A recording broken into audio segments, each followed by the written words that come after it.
There's a time when people actually can read and see in the scripture, and it might throw you off, but I want to help you with this. When you start seeing the book of Leviticus and you start seeing about the sacrifice and the Day of Atonement and the things of that nature, do you know in that sacrifice they said that that lamb had to be a female?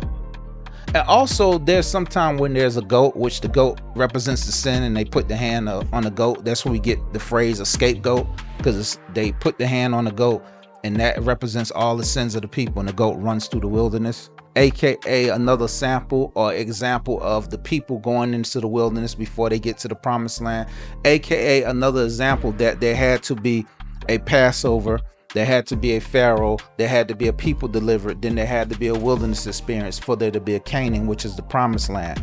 Let me update it. There had to be a time that you were born, a time of someone who's going to rescue you, which is God. And then there's a time when God rescues you. Now he pulls you out of your sin and the stuff that you're in. And now we're in our wilderness time, because we're either going into something or coming out of something. And then after a while, we get to the promised land, which is heaven. So every time you see this stuff in the Bible, there's always significance. There's always symbolism. So in the word, there's too much Old and New Testament, too many things connecting for you not to believe that there is a Christ. There's too much stuff going on in the Bible that connects for you not to believe who Jesus is, to think he's more than just a mere man, or think he's not real. So I'm saying that to show you this part. When we see all of this lined up and put together, understanding the Passover, there is a symbolism of what God is doing and the plan that he has for his people.